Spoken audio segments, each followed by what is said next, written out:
Alex, qual é a próxima informação, querido? Ô, Pitoli, vamos então falar sobre a situação do Alan dos Santos. O pessoal está questionando aqui no nosso WhatsApp, como por exemplo a Lucimara já tinha perguntado sobre isso. Vamos então falar sobre esse assunto. A notícia que eu tenho aqui, divulgada pelo portal Poder 360, o ministro do Supremo Tribunal Federal, do STF, o Alexandre de Moraes, Pitoli, determinou o cancelamento do passaporte do Alan dos Santos.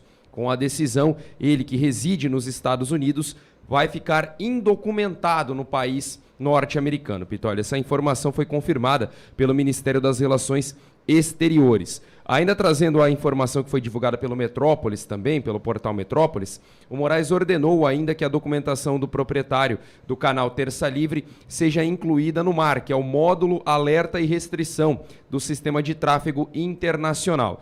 Dessa forma, o Alan dos Santos ele ficaria impossibilitado de deixar os Estados Unidos. As determinações teriam sido comunicadas ao Itamaraty e à Embaixada Brasileira em Washington, ainda nesta segunda-feira, no caso ontem. O Itamaraty, em nota, Pitoli, afirmou o seguinte, que o MRE não comenta casos concretos de cooperação jurídica em andamento. O MRE, que no caso aqui é o Ministério das Relações Exteriores. O Alan dos Santos, Pitoli, ele é alvo de 2 inquéritos no STF. Um que apura a disseminação de notícias falsas contra o Supremo e o outro a organização de milícias digitais criadas para atacar instituições democráticas. Em outubro de 2021, o Alexandre de Moraes determinou a prisão preventiva no caso do Alan dos Santos. Na ocasião, o magistrado também determinou que o Ministério da Justiça e Segurança Pública e o Ministério das Relações Exteriores dessem início ao processo de extradição do Alan dos Santos, que atualmente mora nos Estados Unidos. Pela Justiça, ele segue foragido, viu, Pitoli? Ele é considerado foragido. E um detalhe também importante que outros portais têm divulgado é que caso ele seja agora, digamos assim, pego em flagrante nos Estados Unidos, ele pode ser deportado para o Brasil, Pitoli, além dessa dificuldade de poder deixar o país norte-americano. Ô, Cláudio, só uma dúvida. Se ele é um foragido e abordou os ministros do Supremo, porque ele foi pego lá em Nova York, hein, Cláudio? Alexandre Pitoli, faltou coragem ou lá não são ferozes? Jurisdição. Os ministros do Supremo, como autoridades do Estado brasileiro, não têm nenhum poder dentro do Estado dos Estados Unidos, de outro país. O poder deles para na fronteira. Fora isso, eles não são mais nada. Entende? É igual a maioria de nós, Alexandre. A gente tem algum poder fora de casa. Chegou na porta de casa, quem manda é outra pessoa. Exatamente. Não tem poder nenhum. Às vezes até fora de casa, né, cara? Mas deixar bem claro o seguinte, ó, vou fazer aqui uma coisa bem simples. Ó, olha aqui, ó. Parabéns, ministro Alexandre de Moraes. O senhor acabou de documentar o primeiro caso de exilado político perseguido pela ditadura da jurostocracia brasileira. O senhor documentou. Por quê? Essa estratégia aí que ele determinou do passaporte, eu já estava esperando ela acontecer faz tempo. Uma das coisas que foi feita, quando o Fernando Collor sofreu impeachment e o grande líder da cleptocracia do Fernando Collor, que era o PC Farias, Paulo César Farias, PC Farias, um cara pouco qualificado, mas que soube crescer nesse país de corruptos, ele era o líder do Caixa 2 do Fernando Collor de Mello. Por isso que comparam o Zé Dirceu a esse cara. E aí, quando estourou todo aquele rolo lá, o PC Farias fugiu do Brasil, no jatinho, rico, milionário e tal, foi embora, muito rico, muito milionário. E aí, quando ele estava lá na Tailândia, onde não tem tratado de extradição com o Brasil, ele foi chamado no local lá, e nesse local tinha a autoridade do Ministério do Exterior brasileiro. E aí pegou, o embaixador, cônsul, pegou o passaporte dele. E no passaporte dele, eles pegaram e cortaram aqui, ó, o cantinho.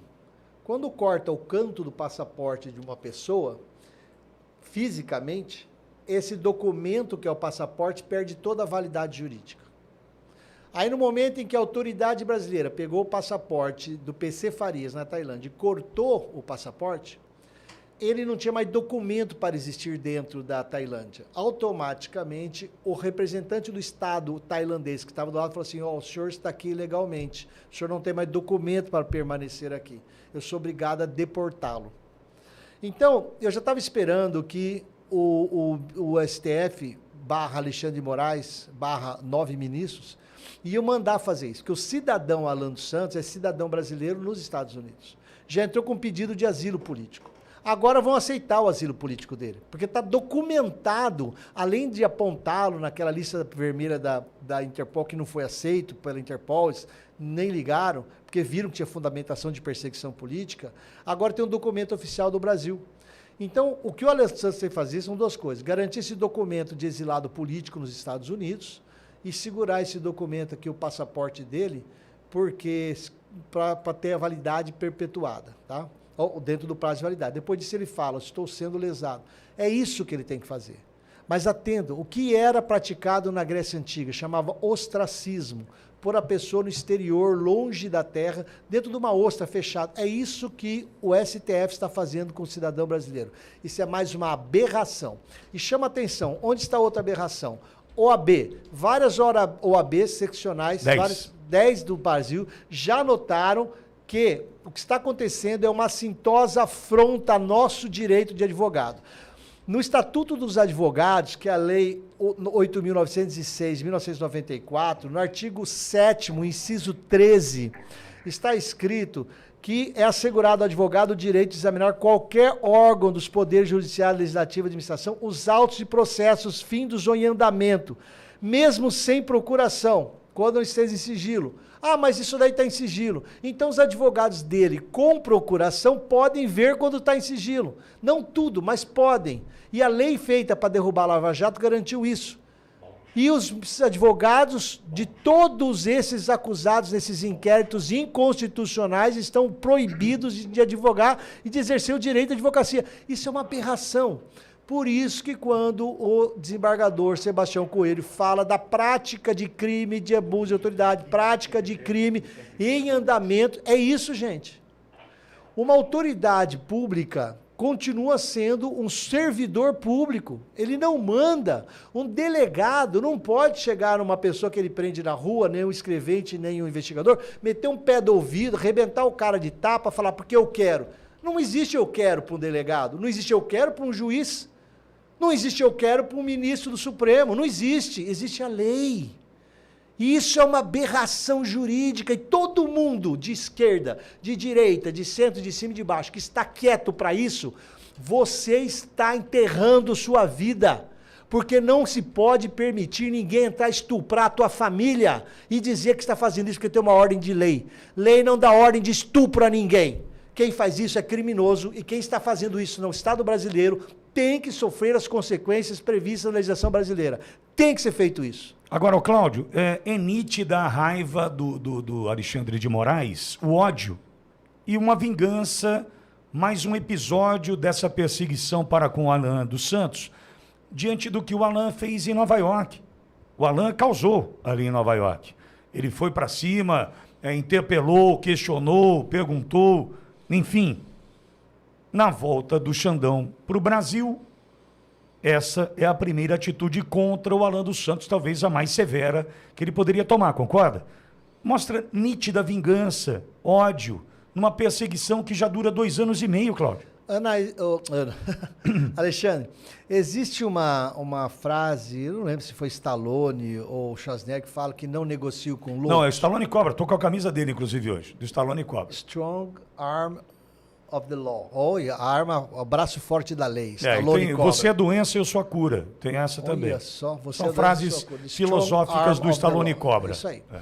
Então, Stallone Cobra, no filme, fala, eu não negocio com loucos. Vamos ser bem sinceros. Os dois são loucos. Os dois são extremistas. E é bom que sejam. Porque quando você tem um louco brigando e o outro quer conversar, é que nem tentar bater papo com bêbado.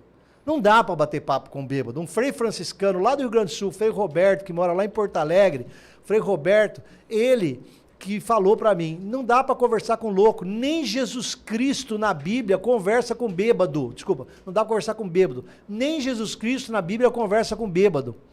Então não dá para ter um diálogo racional, de bom senso com bêbados. Não dá para conversar com louco. Então se o Alexandre de Moraes usa a toga que foi dada para ele, por um cargo de confiança vitalício, por ser advogado de político esse que é vice-presidente eleito hoje, e eles trabalham juntos, Se esse cara age de maneira desmesurada, ainda bem que ele encontrou um Alan dos Santos para fazer a mesma coisa. Porque tem que erguer a temperatura para o pessoal entender. Um juiz togado, que prestou concurso, que honra a magistratura, que segue as normas, que tem vergonha na cara, estabilidade emocional, nunca faz o que esse senhor está fazendo usando a caneta e o código digital de ministro do Supremo. Isso é abuso de autoridade, isso é aberração. Mas sempre falo para vocês, praticado por uma pessoa, que é Alexandre de Moraes, e outros que são o Supremo, extremamente inteligente, uma pessoa extremamente qualificada tecnicamente, uma pessoa com nível de conhecimento prático, com uma assessoria espetacular na área jurídica. Então, tudo o que eles fazem tem fundamento que, para quem quiser, está bem explicado. Tem fundamento que, para quem quiser, está bem fundamentado na lei. Mas o bom senso e os princípios constitucionais que eles usam, baseado no ativismo judicial, Durkheim, nossa, vou entrar aqui nisso. Esse ativismo judicial fala de princípios. E é isso que eles estão fazendo, rompendo os princípios do Estado Democrático de Direito, do artigo 1º da Constituição Brasileira e todos os demais. Ainda bem que Alan dos Santos faz isso. Ainda bem que os Estados Unidos vai garantir para ele o direito de exilado, porque ele virou um exilado político. Mais uma triste fase da história vergonhosa do pior grupo que senta nas cadeiras do Supremo está fazendo. É uma tristeza para a sociedade brasileira. Temos que ficar falando de uma instituição tão importante, a gente está tendo que criticar desse jeito. É uma tristeza. Ô Cláudio, acho que tem um outro lado também. A denúncia entregue pela Carla Zambelli e o Paulo Figueiredo na terça-feira da semana passada, né, com todos os apontamentos feitos com relação a essas decisões escalafobéticas do Supremo Tribunal Federal, eu acho que essa decisão de ontem reforça a denúncia. Reforça a denúncia. Tipo assim, tá vendo só Corte Interamericana de Direitos Humanos da OEA? Olha com quem a gente está tratando. Olha o que esse ministro do Supremo está fazendo. Eu entendo que reforça a denúncia, Cláudio. Com certeza, é um ato oficial publicado, divulgado, isso daí é público e é um ato oficial do Estado brasileiro, caçando os direitos de cidadania de um cidadão brasileiro. Por quê? Por causa de um inquérito cujos advogados com procuração não têm direito a acesso. Gente, só isso basta para mandar prender delegado, se você não puder fazer, para mandar prender gente em qualquer cidade. Não deixar os advogados terem acesso com procuração a inquéritos de seus clientes, a gente pede para prender quem faz isso. Só para ter noção, hein? Na sexta-feira, o Gilmar Mendes daquela decisão protegendo o pessoal da Getúlio Vargas, sendo que a Getúlio Vargas, a pessoa jurídica, não estava no processo. Quem está no processo são apenas pessoas físicas. Aí um advogado que foi estudante de doutorado e de mestrado do Alexandre, do Gilmar Mendes, e que é advogado pessoal dele em ações pessoais do Gilmar Mendes, esse advogado, advogando em nome da pessoa jurídica da Getúlio Vargas, entra com uma discussão lá no Supremo. Aí o Gilmar Mendes manda suspender tudo. Chegou a ordem no sábado, a delegado falou, é sábado, é final de semana, não tem plantão, segunda-feira eu cumpro, não tem problema, a ordem a gente cumpre. Aí os advogados queriam no sábado, exigiram, o delegado falou, eu não vou aí, hoje é feriado, hoje eu não tenho que trabalhar, hoje é sábado e domingo para mim. Aí eles entraram no Tribunal Regional Federal, que o desembargador falou, não tem que atender vocês sábado e domingo, não. Aí eles foram domingo peticionar com o Gilmar Mendes deu uma ordem dizendo isso. Olha o absurdo que virou esse país. Isso tudo é absurdo. Por quê? Se um delegado tenta enfrentar um advogado, o advogado enfrenta o delegado. O Xandão está agindo como delegado, como disse o Marco Aurélio, Xandão teria que ser preso, como disse o Sebastião Coelho. Alguém tem que cumprir a lei no Brasil, não podem rasgar a lei no Brasil. 8h54, mais de 20 mil pessoas conectadas. Peço, por gentileza, a sua inscrição em nosso canal. A gente está buscando hoje 1.134.000 inscritos no YouTube. Clica ali no inscrever-se, já vai para o sininho. Já passamos também, quer ver só, de 7.400 likes. Vem com a gente, fortalecendo o nosso trabalho no YouTube. 8h54. Antes do